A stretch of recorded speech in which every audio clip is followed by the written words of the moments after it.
Good afternoon, everybody, and welcome to the School of Visual Arts Artist Roundtable session. I'm David Ross, and I teach a course in curatorial practice program in the School of Visual Arts. I also run the program in art practice, an MFA program in art practice for the School of Visual Arts.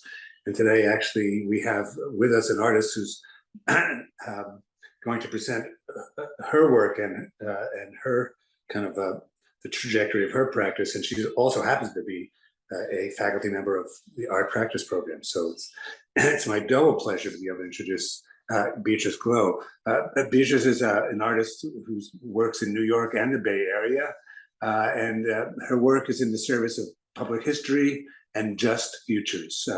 Her work stemming from drawing and painting. Her practice includes sculptural installations, olfactory experiences, emerging media, performances, and artist books, among other things. She'll actually make whatever she needs to make for each piece. Her ceramic work is actually quite amazing also.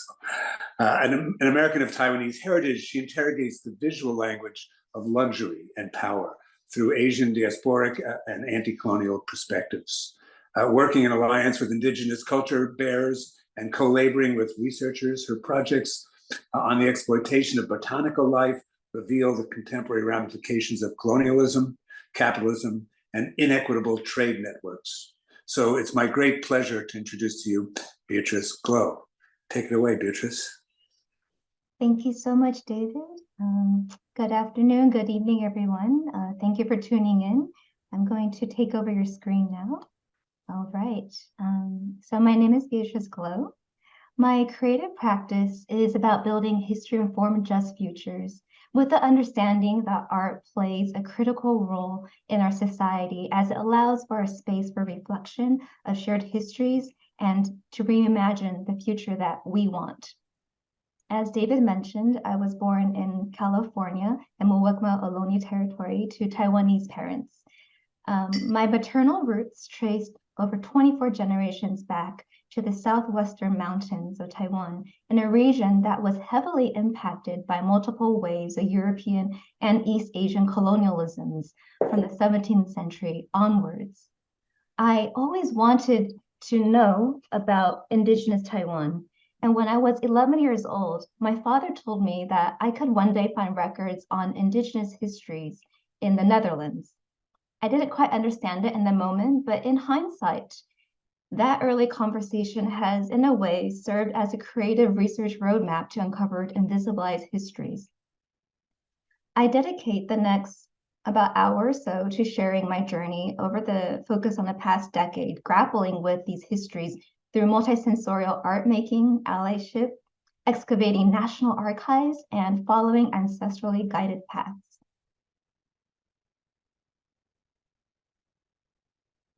So my practice navigates the interrelated histories of globalization on molecular, personal, and transnational levels, often delving into the social history of plants to weave together a global narrative of shared cultural heritages and environmental realities underpinned by an anti-colonial and Asian diasporic perspective. As an artist researcher, I like to think of AR as my methodology. I think of movement, I learn by doing, and it's always about process. My methodology, AR, aromatic realities, evokes what is often unseen yet pervasive. It is that desire to sense and excavate the layered realities of our experiences that propels me to augment these realities. Some of my ARs listed here include also Asia/America's relations, artist research, activate research, awaken ruins, air as an artist in residence, acts of repair and reciprocity, archives reimagined, accessibility and relevance, allyship and resilience, and remembering. In a post-colonial atmosphere, the hauntings of multiple colonialisms linger in the air like bad perfume. It's everywhere, it's elusive. It's nauseating as a reality that's difficult to articulate, yet often makes us feel out of place, alienated, or long for non-existent homes. It's a haunting diasporic aromatic reality. So rewinding back, I said I'm going to focus the last 10 years, but I'm going to talk about right after my undergrad studies at NYU. I then did a Fulbright in Peru, where I got to have this privilege where I retraced the history of forced Asian labor. I realized oral history interviews with elders in the Amazons, followed railroad tracks into the Andes. I met culture bearers who were proud of their Chinese and Black ancestries and visited plantations and guano mines. Witnessing very challenging histories and their impacts, as well as the divisions between settlers, migrants, indigenous, or formerly enslaved peoples, ingrained in me the importance of strengthening cross-cultural solidarities and resisting my own complicity with settler colonialism as someone of an immigrant background, while taking in all the intersectionalities that make all of this not so easily a binary situation. Now, just a little background, the presence of Asians in the Americas is a very, very long one, beginning officially with many Filipinos who arrived in the 16th century. Chinese indentured servants arrived in Peru around the mid-19th century, according to official documents. On the left is an image of possibly the first one taken of a Chinese person in Peru. He is shackled here in front of sugar canes. Many were trafficked to replace enslaved Black laborers following the abolition movement. He stands, and I also met many Peruvian Chinese or Peruvian Chinese Afro families who generously shared their stories with me, including shown here, Alfonso Lioqui, and also Marco Farfan and his family. When I returned to North America, following 2 years retracing this geography of labor, I brought my oral history archives to various museum professionals, but was told that they weren't really sure whether my work belonged in the Latin American or Asian sections of their archives. Defying geopolitical boundaries and easy categorization, hemispheric Asian/Americas slips through the cracks of the canon. From there, I started to focus my practice thinking, how can one be in service of public history? How to destabilize dominant and foundational narratives of empire? And how to build a history-informed future that is more inclusive, socially, and environmentally just. So this is an image of my 2016 exhibition, Aroamerica Parfumeur, at the National Museum of Fine Arts of Chile, where I intervened a shopping mall named after Amerigo Vespucci, the namesake of America, with the facade of a perfume boutique that delved into early modern period botanical expeditions and colonial commerce. The title Aroamerica was a play on aroma and America, referencing the founding narratives of the Americas being based on a search for aromatic spices of Asia. Parfumeur means perfumer, perfume. It means through the smoke. Through the smoke lies a botanical narrative that connects the Americas to the search for the spices of Asia, and a moment of global shift when Columbus arrived in the Americas and was offered tobacco by the native peoples. Through the smoke lies American origins. What is the scent of colonialism, othering, and extraction? After all, like smell, airborne particles, viruses, emissions, smog, you name it, the aftermath of colonialism is uncontainable yet pervasive. Like bad perfumes, polymorphous and nebulous colonial miasma is often repackaged in the form of luxury products masking extractive realities. How is it that the taste, the desire for aromatic spices spiraled into global trade networks, motivated the colonization of countless lands and the, quote, discovery of the Americas, end quote? Are Magellan, Columbus, Hudson's Raffles simply spice hunters instead of great explorers? I used this opportunity at the shopping mall exhibition to also challenge foundational narratives of discovery and alternative context stories were surfaced, including inviting, shown here, Rapa Nui culture bearer David Akili and Ingle to perform with me to activate our kinship across the Great Ocean. This is the first time a native culture bearer performed within the walls of Museo Nacional de Bellas Artes. We attracted over 10,000 visitors over the month, so it was quite an exciting experiment to embark upon. Exhibition visitors partaking in an immersive history lesson inhaled wafts of tobacco, pepper, or cacao while lifting the glass flacons and reflected on the hidden costs of imbalanced trade networks during the birth of globalization.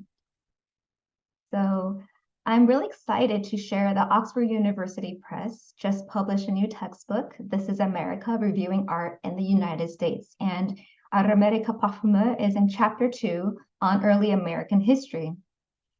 There are too many art heroes and colleagues of mine to name that are in this book, but in chapter 2, there's also Fred Wilson, Anne Hamilton, Kara Walker, and Amy Sherald.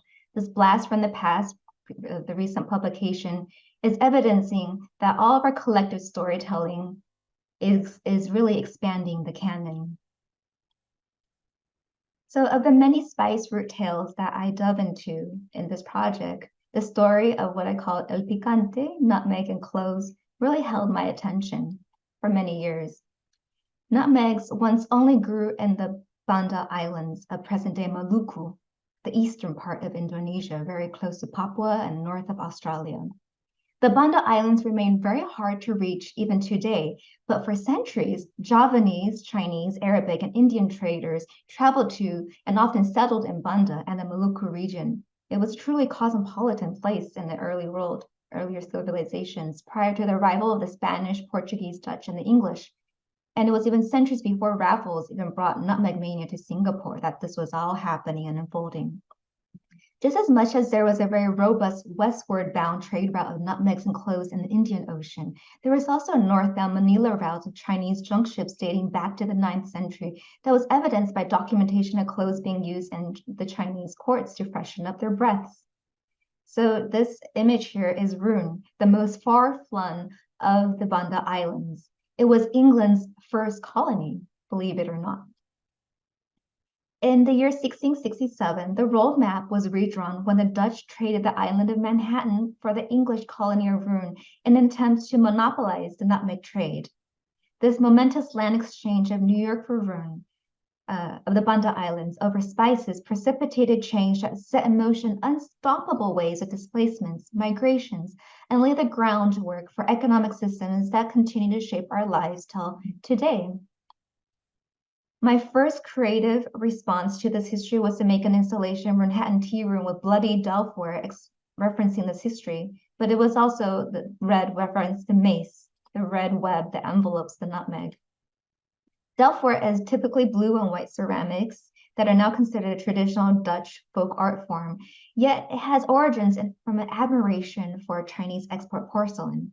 In the early research phase, ironically, I could find archives on Banda, but not so much on the Lunapao, the original people of Mannahatta, due to histories of erasure. The installation space was imbued with scents from the spice trade: pepper, nutmegs, cloves, and cinnamon notes. It smelled like commerce. Materials and objects carry history, and I asked if these objects could speak, what would they say? So I layered archival images depicting these colonial atrocities in the spice trade. Would it tell us about how the Dutch East India Company, aided by Japanese mercenaries, annihilated over 15,000, which is 90% of the Bandanese population in the year 1621? I just also want to say that Suriname was also traded for its sugar plantations in the 1667 trade. Researching this while living in New York, I saw that this colonial treaty was tethering Mannahatta to Austronesia, the Great Ocean, and opened up new possibilities for resurfacing Asian/indigenous allyship and kinship. This is a map I made overlapping the island of Rouen over Manhattan. You see how tiny it is? It's only 1/7 of the size of Manhattan. So this research was showing me that the world's first genocide was actually led by a multinational company, the Dutch East India Company, the VOC, took place 402 years ago in Fort Nassau in the Banda Islands of Indonesia in pursuit of dominating nutmeg trade. And researching this difficult history that took place in Fort Nassau, the Banda Islands, featured in the image on the left, led to the realization that it is the same shape as Fort Amsterdam, Lower Manhattan, in this map from 1676 shown on the right, which is also another difficult site laden with history for the Lenape, the original peoples of the Estero region that metropolitan New York is part of. So in my mind, I started to think, how is it that two islands that were exchanged for each other, one by the Dutch East India Company and the Dutch West India Company, were both dominated by and marked by star-shaped forts? What are these visually revealing patterns of exploitation and violence? Today, on top of the foundations of Fort Amsterdam, sits the U.S. Customs House that is also currently the house of the General Administration Center, also the Smithsonian National Museum of American Indian, the George Gustav Hayes Center in Lower Manhattan, right next to Battery Park. Paintings of former Dutch colonies still hanging in that room, including Fort Orange, upstate New York, as well as that of Rouen. These star-shaped forts are often markers of trauma. They can be spotted from Ghana, Indonesia, New York, to my ancestral homeland, Taiwan, and so forth. While I was visiting the Banda Islands, I learned that Fort Zeelandia in Taiwan was built by enslaved Bandanese who survived the massacre.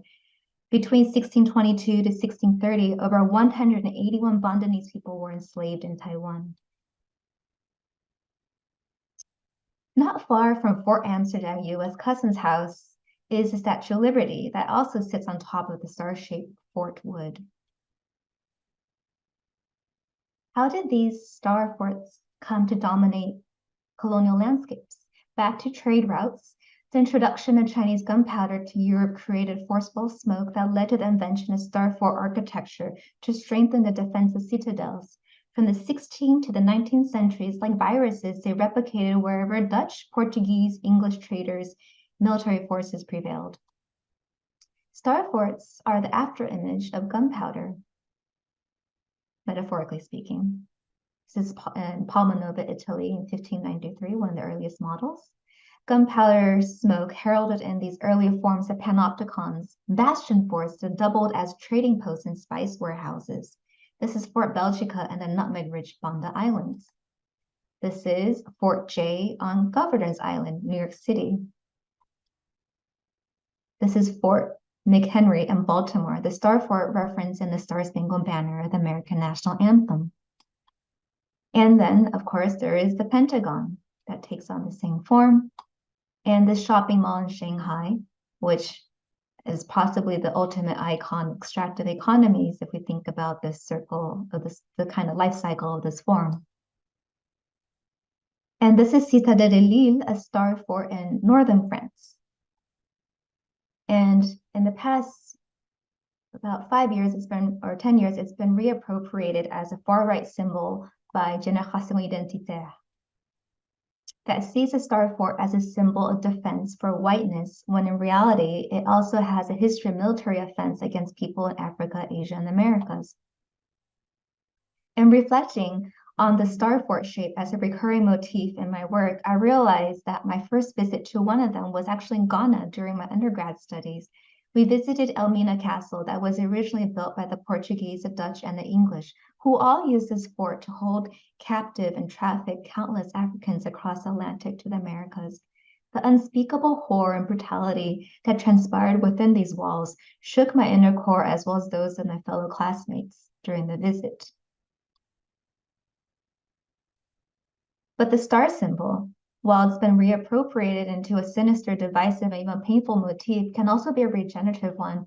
Many descendants of the survivors of colonial violence that I have befriended are some of the most humorous people I've ever met. Behold the starfish without a central brain as senses the world through its entire body, even the extremities. If injured, it continues to regenerate and grow. 2 summers ago, I visited Chief Reggie Herb Dancer Caesar, Turkey Clan Matinecock Nation, which is present-day Queens, Long Island.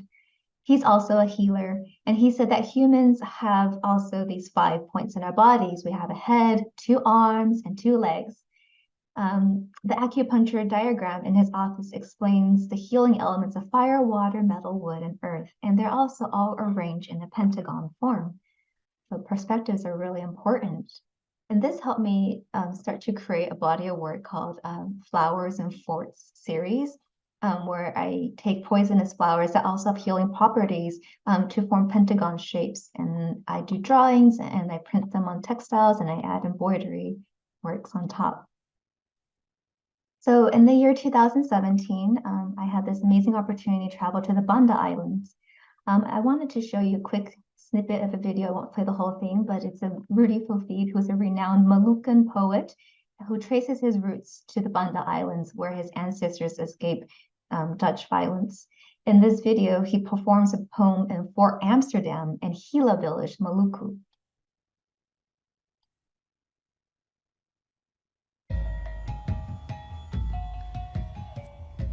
Oh, Banda. Banda, oh. Duka Banda adalah duka pala. Luka Neira, luka ai, run, luka longsor na Ilaga. letusan Gunung Alifuru, letusan fuli merah, lahar biru. Duka Banda adalah duka rakyat jelata, duka sempe-sempe. Ketika berkah rampa-rampa jadi kutuk, orang-orang kaya dimiskinkan demi kemuliaan Nassau dan Belgika. Duka Banda adalah retak tempurung, pala mandul, cengke mati, gadis, dan hongi dengan 1000 kora-kora adalah suangki satu benua. Tidak punya haru, hanya santet. Tidak punya malu, hanya sihir. Oh Banda, cukup sudah. Mari petik lagi buah-buah pala, elus fuli sampai merah. Jemur lagi biji-biji sampai hitam mengkilap. Lalu susun sampai tinggi melebihi gunung api. Biar saja pada saatnya gunung pala meletus, mengalirkan kenangan dan imajinasi tentang satu angkatan baru datang dari seluruh penjuru pulau. Anak-anak Wandan, cucu-cucu Boy Ratan, mengibarkan bendera di atas Nassau dan Belgika, supaya takkan ada lagi banjir darah dan lahar air mata di bumi Banda.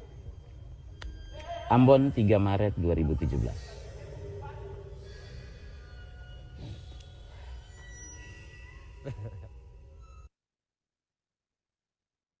During this really special visit to Banda, I was also curious to know if the Bandanese might be interested in connecting with the Lenape, the original peoples of the bioregion that's home to metropolitan New York, to share a cup of tea or to dialogue on their histories and their shared heritages.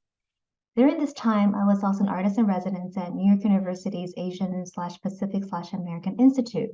Not only did they support my travel to Banda, they also supported a project of mine with Lenape culture bearers, technologists, ecologists, and historians to create Mannahatta VR, an interactive virtual reality experience that brings together the pre-colonial and present realities of Broadway. I chose to use virtual reality as a storytelling tool because I wanted to make history palpable for the younger generations, because when I showed the VR, which was still very new as a technology back then around 2015 and 16 to the elders, they said they would like for their future generations to see them, their ancestors, in this experience one day. So the Mannahatta VR experience in a nutshell begins on a digitally reconstructed Broadway block, which is an indigenous pathway that connects Manhattan to the Great Lakes. The experience unpacks settler colonial markers. Viewers can use a bow and arrow to shoot down a 3D model of the Dutch Netherland monument, Purchase in Manhattan, that celebrates a purchase in Manhattan, which is a myth that the Lenape has sold their homeland for 24 guilders worth of trinkets. And this monument, Netherlands monument, still sits in Battery Park right next to the former Fort Amsterdam that I was talking about. And the experience one also encounters indigenous presence in the urban landscape, including native plants that are identified by Lenape names, while estuarial ecologies and a Three Sister Garden flourishes in this experience.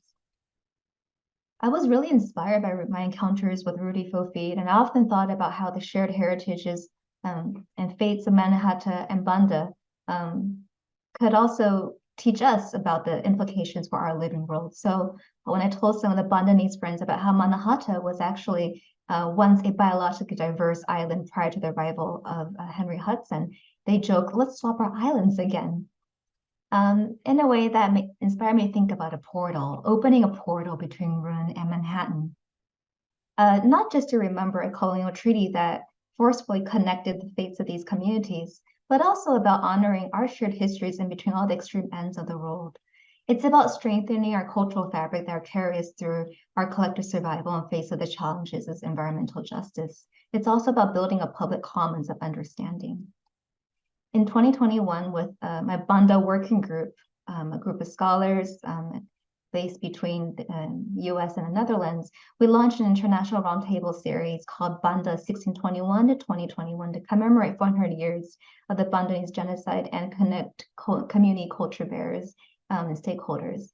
We also fundraise to support an in-person commemoration Banda for May 8th, 2021. So if you're interested in hearing the conversations, you can check out the website listed here, bandaworkinggroup.wordpress.com. During one of the commemorative sessions held at the University of British Columbia, my friend Lenape culture bearer Brent Stonefish shared a recipe that is very popular in his community in Moraviantown, Ontario, Canada, that uses nutmeg to highlight intercultural connections.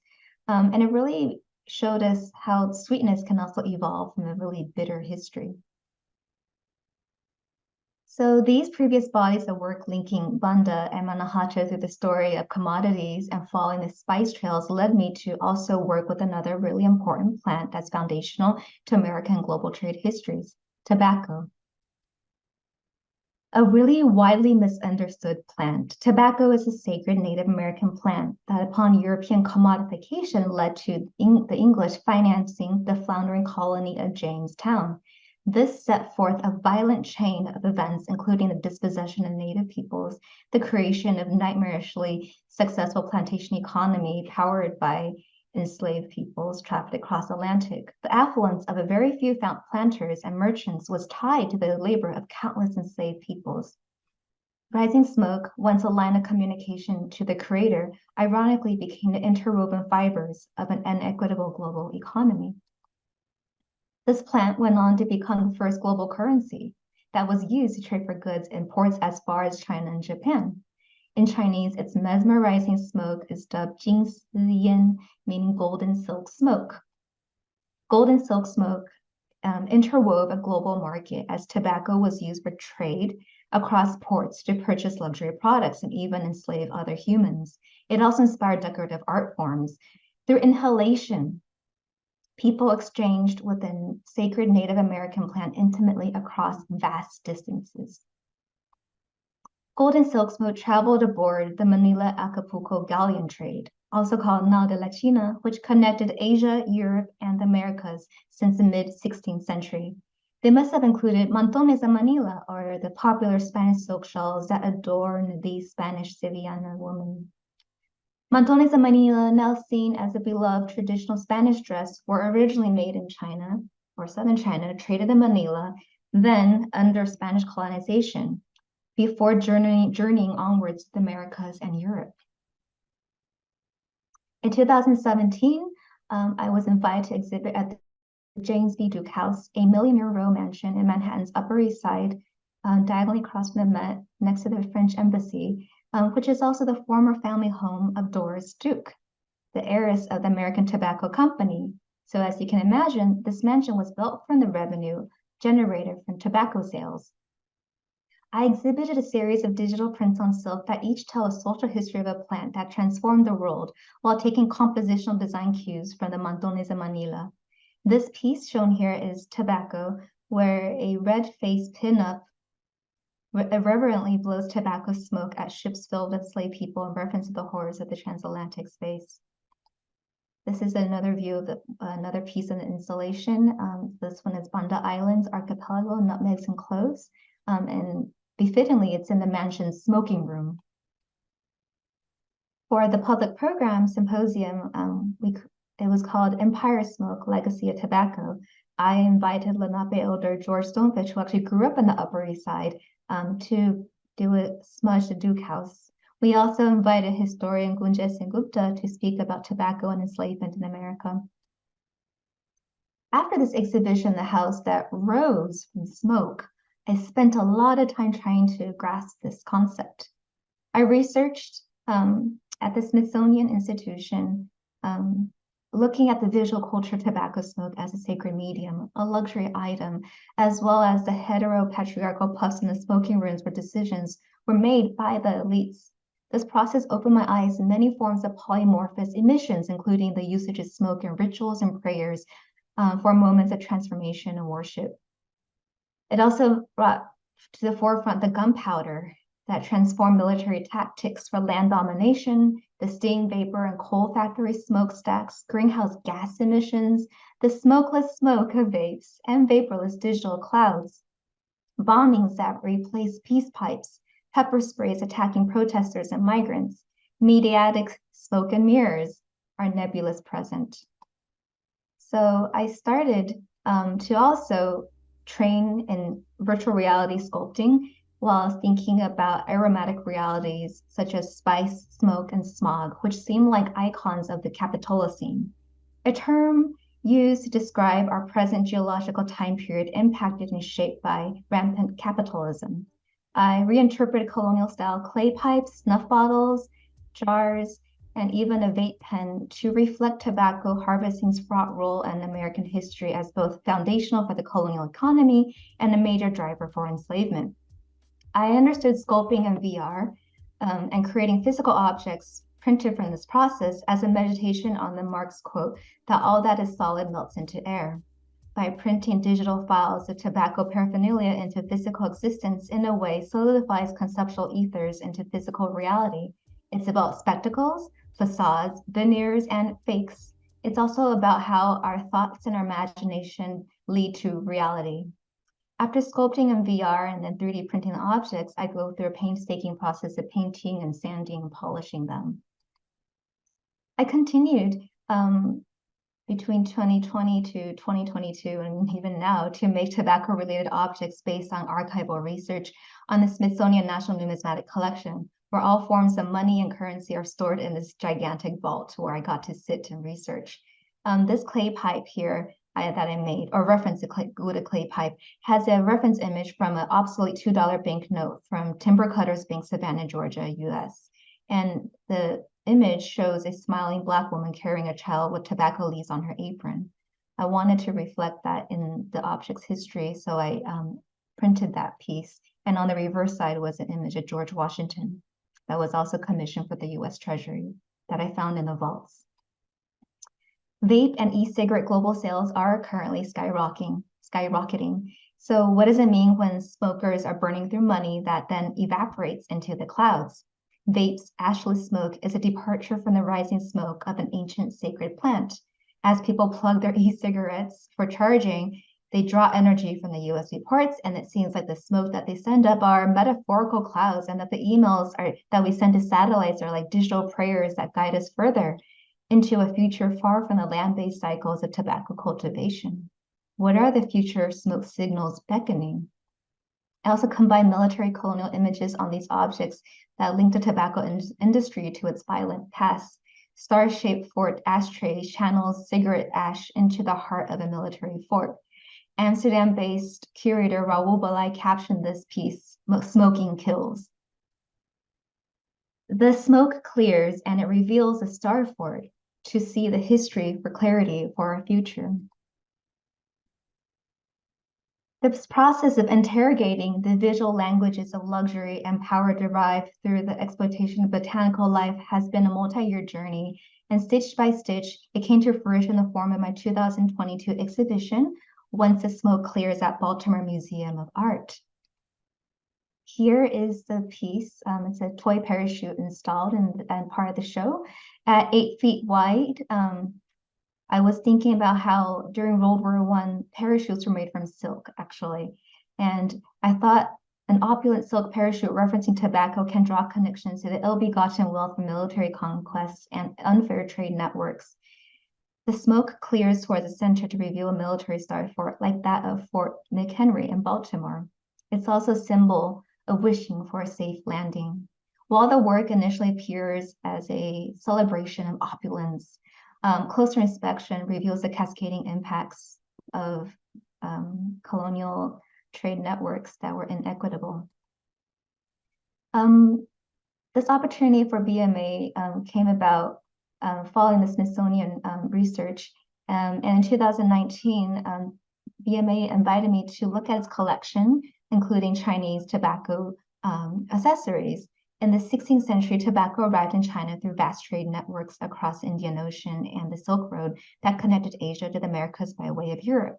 The luxurious materials of Chinese tobacco accessories reflect these trade routes. The ivory for the pipe stems were probably imported from Southern Asia or Africa, while the silver for the snuff boxes were likely mined in the Americas, designed in China, and exported back to the Euro-American markets.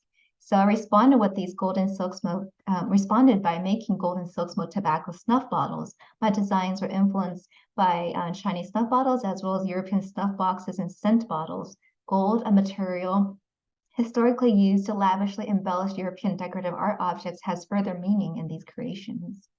The metallic colored tobacco imagery reference both the literal translation of the Chinese word for tobacco, golden silk smoke, as well as a name of a Virginian strain of tobacco, golden leaf. These were inspired by historic urn-like tobacco jars that were once used to store tobacco. This series I exhibit is called Ashes to Ashes and references both the jars and the literal morbidity of the history of this plant and the toxicity it has come to represent under colonial commerce. The centerpiece shown here is called Our Game and features an image sourced from tobacco advertisement where the cowboy holds all the aces in the card game. This piece is called Plantation Bank, and the source image is from an old New York banknote and shows Black laborers in front of a colonial house. The bottom of the jar, which many visitors did not get to see, so I'm happy I get to show this in a PowerPoint, features an image called The Smokers that was commissioned for the U.S. Treasury, and I collaged it to sit in the center of a U.S. Treasury seal. This is the first image inside of a U.S. Treasury book with images commissioned for them for money, and it shows a Native person sitting and looking and crying while looking in the distance where there is a windmill. At the bottom, I put peace and friendship, which is sourced from a peace medal. The background of the room has a wallpaper generated from texture maps of the surfaces printed on these jars, and then they were blown up here, so that visitors could appreciate the shards and fragments of this history. In discussing global trade histories of tobacco, it's important to remember that tobacco is a very sacred plant indigenous to the Americas.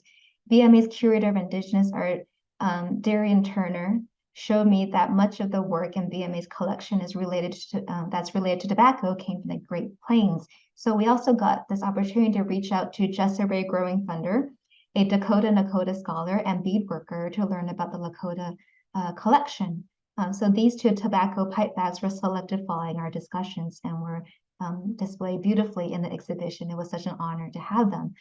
These bags are for chanupas, tobacco pipes, to reflect the revered status of both tobacco and chanupas in Oceti Sakowin culture. When not in ceremonial use, I learned that chanupas are stored in these intricate bags expertly crafted by bead workers with care and knowledge. In a discussion about indigenous disposition with the late Chief Mark Peters of the Munsee Delaware Nation, we talked about the peace medals the colonial and then the federal government would give to indigenous leaders while negotiating treaties. These deals often involve signing not just papers, but also tobacco pipe ceremony in order to seal a promise with the creator as witness. While many of these medals from Washington and Jefferson have peace and friendship written on them, many promises were broken as many indigenous communities were dispossessed of their traditional homes and were forced to be removed. And those who stayed behind often suffered grave consequences and otherings. So this piece is called Peace and Friendship on Whose Terms? And then I turned my attention to Maryland's regional history. In south of Baltimore, along the Potomac River, there was once an important tobacco trade port called Port Tobacco. Historically, it was called Potopaco. Excuse my pronunciation if I'm saying it wrong, but it means tobacco leaf in the original Algonquian language. The town was renamed by white colonists as Port Tobacco. After taking the town from indigenous peoples, white colonists grew tobacco using enslaved Black laborers, eventually deforesting and overworking the land. I overlaid a 1612 map of the Chesapeake Bay onto images of commercially grown tobacco leaves. The leaves in the land are withered and cracked, drawing attention to the story of erosion that occurred because of poor land stewardship. Many of the inspiration for these work that arose from studying the collections of the Smithsonian Institution, and I spent time at American History, Cooper Hewitt, the numismatic collections, and the Freer Sackler. In turn, after all this looking, and it's really just hours and hours of looking really quickly because you have an appointment time, you got to finish all your work. I had to sit with all the images afterwards and internalize the history of colonial pillaging, extractive plantation economy, military history, and the spice and tobacco trade that seeded and cemented the wealth of Western Europe and Euro-American elites. And it led to many virtual reality models and 3D prints. I work with my friend Jong-Ah Kim, who's an art historian, researcher, who also has a private dealership experience, and we co-wrote and designed a mock auction catalog, shown here, titled The Collection of the EOS 10 to the 15 Power. EOS is short for the Empire Smoke, and 10 to the 15 Power is 15 zeros after number 1, which equates to quadrillionaires. So the story of this mock auction catalog is set in the year 2068. The EOS 10 to the 15th Power is doing an estate sale in order to relocate into a remote bunker as the Earth has become increasingly uninhabitable. Oh, sorry. There we go. Uninhabitable through environmental degradation, widespread social unrest, and ceaseless waves of global pandemics. Since their vast wealth derives from 17th century spice wars and the tobacco trade, as well as their deep financial ties, the military-industrial complex, the catalog showcases family possessions reflecting their virulent capitalist heritage and consumption-driven lifestyle over generations. I use VR, 3D modeling and printing, and craftsmanship to create over 50 both digital and physical works, spanning unique paintings, decadent toys, tobacco paraphernalia, luxurious jewelry, etc., to even rare perfume bottles. While each object appears to be made of precious metals, stones, porcelain, or wood, they're made from plastic and resin, a reference to the hollow ethics and history of plundering. They highlight how beauty and glamour can sometimes mask ugly histories of exploitation. So, I'm going to skip the rest of the video. I started a website for the auction house called Nikon Tan to tell this story. And so you can visit that to kind of continue along this immersive experience. In the process of making all of these collectibles or pseudo collectibles, I found snuff boxes that use anonymized and stereotyped Black bodies in decorative and subservient ways that, borrowing from Dr. Anne Lin Chang's words, ornamentalizing them in ambiguous Asian, Black, Indigenous styling. This very ugly Euro-American art history signifying a white supremacist ideology is a very specific subgenre called the Black Amour. So in 2020, I started VR sculpting a white Amour candelabra, an anonymous candle holder vaguely based on Maryland plantation owner and Declaration of Independence signatory Thomas Stone that is holding tobacco and hemp leaves, a reference to the foundational history and economic power of the U.S. being tied to these plants. In 2021, I continued to make virtual reality sculpts of jewelry for this series, but in making them, I was really uncomfortable. I didn't really want to replicate the violence. I wanted the cycle, the viciousness to just stop. So I wanted these ways of dehumanizing each other and depicting each other in disrespectful ways to bring part of our past and not leach into our present and futures. And so in the 3D printing process, they actually became spectral. The white amours became ghost amours. It's not about forgetting or erasing history or blaming each other, but it's about being willing to reckon with the collective trauma that we've all been carrying through generations. The collection of the EOS 10 to the 15 Power came to life during a recent artist residency at St. Joseph's Art Foundation in San Francisco, located in a decommissioned neo-Romanesque church renovated by interior designer Ken Folk. I installed the collection of the EOS 10 to the 15 Power, reimagining the church as historic pure rooms of the Empire Smoke family. I blended fact and fiction and tapped into the opulent, lavish aesthetics. I expanded the collection to include jewelry, fragrance, and garments from one of the influential heiresses of the family, and installed gilded collectibles in the church's apothecary and vestry spaces. I also borrowed furniture and mink fur throws from Ken Folk's collection to bolster my storytelling. Over the course of the month, In early January this year, I played the character, the auctioneer, the specialist, and the artist, and I brought the collection to life. I welcomed visitors as esteemed clients and offered complimentary parking for their private aircrafts to thank them for jetting across the world for the auction preview of next fall 2068's evening pre-sale. I'm the auctioneer, the specialist, and the artist. I'm really excited to present to you this fabulous collection of the EOS 10 to the 15 power that my team and I have been researching for the past 3 years, since 2065, when I joined the team, to prepare for next fall's exciting evening sale in September 2068. We have here a catalog featuring many of the prize lots of today's preview for you to review should you have any questions or want to verify any of the historical information that we shared today. Now, who is the EOS 10 to the 15 power? EOS stands for the Empire of Smoke, and 10 to the 15 means 15 zeros after the number 1, which is quadrillionaires. Now, the Empire Smoke quadrillionaire family is really fabulous because no plutocrat of the 21st century exceeded their wealth.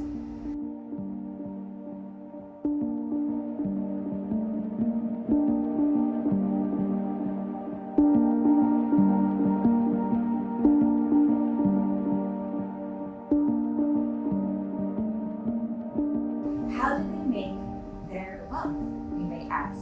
Our research team was able to delve into many historic and physical archives to unearth a plethora of information and to bring forth many of the jewels that we will share throughout this tour.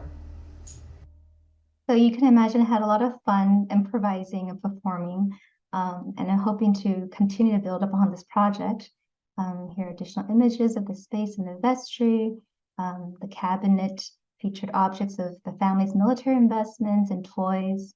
I also even modeled the Winchester 1873 model rifle, the rifle that won the West its child size, as imagined it was also made for a teenage heiress. It mourns a senseless gun violence shielded by greed. So what does colonialism smell like? These pieces in the show were inspired by the rafflesia flower, also known as a corpse flower for its rotting flesh stench when blooming gloriously at 3 feet diameter. Notably, it was named after Stanford Raffles, the first colonial governor of Singapore. It's the stench of colonialism. Etymologically, the Latin word fumus, meaning smoke, steam, fume, is also found in perfume. Smoke and perfume are polymorphous cousins, wherein smoke is the more visible particle form, and unlike perfume, it does not have to please anyone. Smoke and its uglier cousin, smog, are metaphors for bigotry that poisons are present. Prejudice, sexism, racism, classism are all the long shadows of colonial atmospherics. They're pervasive yet hard to eradicate, like an old house reeking of cigarettes, whose particles have burrowed into every crevice, forever altering our perceptions. I intervene extravagant decorative art forms by layering on archival images and references to reveal the impacts of unresolved trauma, which are like open wounds repackaged as hauntingly manicured luxury. Altogether, the works invite viewers to draw connections between lavish aesthetics and desire, exploitative global trade histories that have shaped our interwoven social, economic, and environmental challenges, and furthermore, the urgency to address these shared hurdles with compassionate solidarity. I'm currently the artist in residence with New York Historical Society. Last year, I spent a lot of time with curator material culture, Rebecca Klassen, looking at their collections to think about new pieces. I asked to look at early Dutch objects and was drawn to baby rattles that you saw in the video with coral teethers, which led to this baby rattle with the globe in the middle that also has faded spectral corals. I wonder what worldviews and environmental realities our future generations will inherit. From there, I proposed partnering with the museum to co-generate more nuanced public history storytelling experiences to unroll colonial atmospherics while enlivening collections for history-informed futures. And this residency will culminate in a solo exhibition next spring that reckons with the 400th anniversary of the establishment of the Dutch colony New Amsterdam in present-day Lower Manhattan from local and global perspectives. I'm going to share a little bit about some of the collection objects that inspire me, but not going too deep as respecting time. In looking at stories of colonialism in New York Historical Archives, I was drawn to a very parallel commemoration of New York's from 1 century earlier. This week-long Hudson Fulton celebration of 1909 was held to recognize the 300th year of Henry Hudson's exploration of the Hudson River and 100th year since the commercial steamboat service began between New York and Albany, an icon of technological advancement. It was a statewide commemoration that took a very triumphant tone, with celebratory parades that included 50+ floats, costumes, and an elaborate fireworks display. I'm considering the ways in which the visual language and experience of parades serve as a kind of didactic imperialist theater. In this case, reinscribing the settler colonial myth of early American history as one of righteous European discovery, conquest, and progress, and inculcating its viewers with the ethos of manifest destiny. This float design, which is called the first vessel, which blatantly includes active canoe building culture of original peoples of the region. Here's documentation of a float called the Indian period, which speaks to Native peoples in the past tense. There was also a float called the colonial period and US in the modern period. This float was titled Bronx Treaty with the Indians, which celebrates a peace treaty with the Lenape, but no float discusses the Pavonia and Corlear's Hooks massacres that quickly ensued after the peace treaty. Recently, there have been several commemorations for these massacres led by Native culture bearers. The research was provided by the Public History Project team, where I also support as a program manager for 3 years. In addition to the Hudson Fulton celebration, I also looked at another related theme in New York Historical's library, the James Hazen Hyde's collection of allegorical depictions of the 4 continents. 16th century Europeans understood the world as one that's divided into 4 quadrants, and from there evolved figures representing these regions, widely interpreted across multiple media, including porcelain and prints. With the advent of print technology, these images gave Europeans many erroneous ideas about other cultures and generated long-lasting stereotypes that we continue to struggle with. Most of the time, these figures are female, allegorical figures, and with Europe is queenly and grandly dressed. Here is Queen Elizabeth II embodying these aesthetics.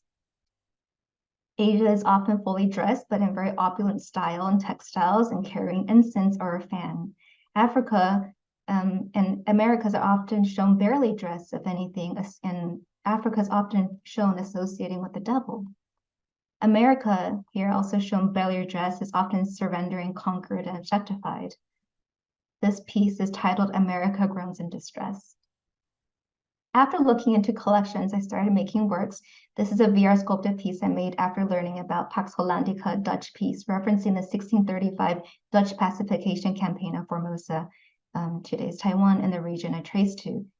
The plant motifs are beetle, nut, areca, palm patterns, and reference to ritual acts of ceding native land to the Dutch colonial governor during the Dutch pacification campaign of Formosa, Pax Hollandica. While most of my work is not biographical, they're deeply personal because history is personal and history impacts all of us, whether you are in the Eastern Seaboard or far in East Asia. It's all interrelated. In order to co-generate nuanced public history storytelling experiences while enlivening collections and archives, I've been engaging in a series of really deep listening and discussion sessions with 9 culture bearers whose heritages were impacted by the Dutch colonial enterprise to bring in global and local perspectives. And this is leading to a series of work in progress shown here, VR sculpted and 3D printed parade float maquettes that will envision an alternative commemoration for socially and environmentally just futures. Due to the global reach of Dutch colonialism, I'm collaborating with people that have perspectives from Native, Afro-Indigenous, Caribbean communities from the New York metropolitan area, as well as those of Netherlands-based cultural historians, artists, and curators that also trace their heritages to Maluku, Papua, and Suriname. My thought partners and I are intentionally not playing to the conquer and divide tactics of representational politics that ask us to stay within perceived racializing gender groups, but we're transgressing those boundaries, aiming for coalition building, allyship, solidarity.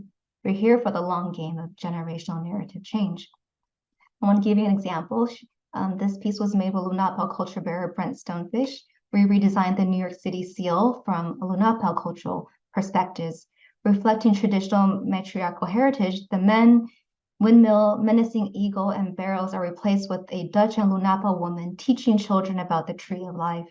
As one of the first sites impacted by European colonialism in North America, Brent says Manhattan is like a baby turtle. So we have turtle on the bottom, and the back features the beaver, a keystone species driven into endangerment with the fur trade. And quahog shells for making wampum, as well bow and arrow, and reference to Manhattan being the place to gather wood to make bows, are all supporting this new seal, this parade. There are many, many more stories to tell. I'm just gonna show you maybe one more. This one is one I made with Tecumseh Caesar, a wampum maker, artist, and cultural consultant of the Matinicok Turkey clan. He serves as an advisor for the Youth Caucus at UN's Indigenous Peoples Council, and he's also an artist in residence at Queen's Museum, and is a cultural consultant also for the Flushing Town Hall. He was really struck when we looked at the Four Continents images about how animals were shown in a very, or non-human relations were shown as beasts of burden and objects of entertainment, and not in a respectful way. So he wanted me to make a carousel of animals modeled after the ones in the Four Continent prints, but they're spectral, representing a vision where they're liberated from human subjugation. So there are many more, but I'll save those. You can come see the show next spring. Here's some other pieces I make. I took globes made by the official cartographer of the Dutch East India Company and turned them into sugar and spice bowls. And recently, olfactory art historian Karel Verbeek asked me to reflect on what role does scent play in my own cultural background as an American-born diasporic Taiwanese. I recall during childhood summer trips to Taiwan, my most vivid memories are the time spent in my mom's village, Success, or Chenggong in Taidong, where betel nut trees thrive along the misty mountainous coastlines. I always knew I was close to Grandma's house when we passed the Christian church and turned the corner on the syncretic Taoist Buddhist temple with incense burners flanking the entrance. I was always impressed by the incense burners with incense joss sticks of varying heights, each carrying a message through the rising sandalwood smoke to the deities. While these joss sticks, xiang, as a noun means incense, when used as an adjective, it can mean that something is aromatic. The more prosperous the temple, the more clouds of xianghuo, aromatic fire, incense fire, enshroud the temples. Furthermore, xianghuo can be used to refer to descendants, traditionally only male children, therefore implying that patrilineal lineages are simmering embers passed onward through time. Xianghuo, which in Mandarin Chinese, aromatic fire used in worship, is a form of parfum, Latin, through the smoke, represents a connection to ancestral veneration and communication with the invisible, the unseen, the multidimensional beyond world, while praying for the generations to come. For me, aromatic arts is a conduit for history-informed, future-oriented storytelling, where multi-generational knowledge sharing and intangible heritage of human relations with the botanical world can become accessible to a wider audience. As an artist working with heritage and research, Dr. Maya Nuku, the amazing first Indigenous art curator at the Met Museum, recently invited me to be part of a process of inviting culture bearers and cultural interlocutors of the Maluku region, as well as Taiwan, to be part of this process of recording audio stops to bring contemporary Native perspectives to the reinstallation of the Metropolitan Museum's Rockefeller Wing. While it was easier for me to reach out to my colleagues working with Moluccan culture bearers, it was quite an emotional journey to do so with Taiwanese culture bearers. While I can trace 24 generations back to Sandiman, a historic crossroads and gathering place of Taiwan Rukai people in Taiwan, as someone who also has Hakka and Hokkien settler heritage, I felt very guilty in this process. Nonetheless, I was invited to open the research session between the Met and the Taiwanese Council of Indigenous Peoples this spring. It was a tremendous responsibility. In the session, it was revealed that the indigenous Paiwan cultural objects that the Met has in their permanent collection are from the same village that I traced to. I was surprised and humbled in that surprising moment. It was as though my ancestors had reached the centuries and oceans away to affirm to my diasporic self that I am an aromatic fire to pass on our cultural heritages. So in addition to this upcoming show at New York Historical, I'm also preparing to visit Australia, formerly called New Holland, to investigate the archaeological remains of a Dutch East India shipwreck. And I'm also working on a commission by the Dutch National Archives to interpret their newly digitized Atlantic archives. The ghosts of history are calling.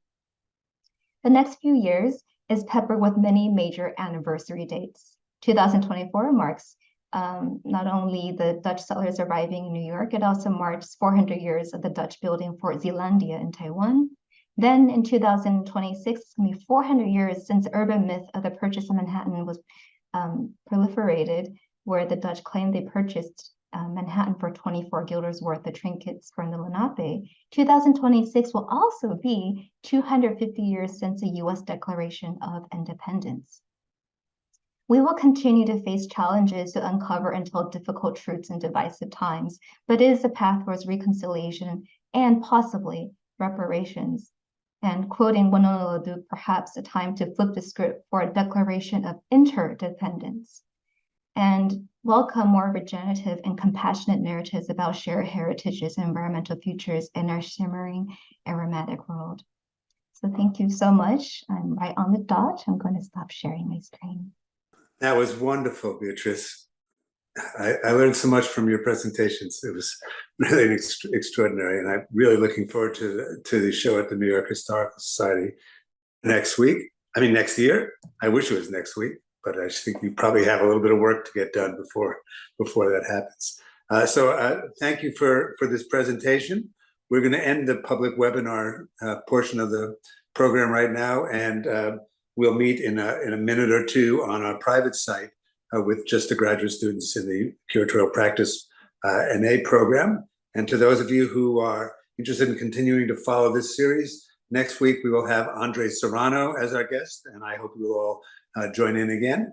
And once again, I want to thank Beatrice Glow for a really remarkable and rich and such an informative and really inspiring presentation. Thank you, Beatrice.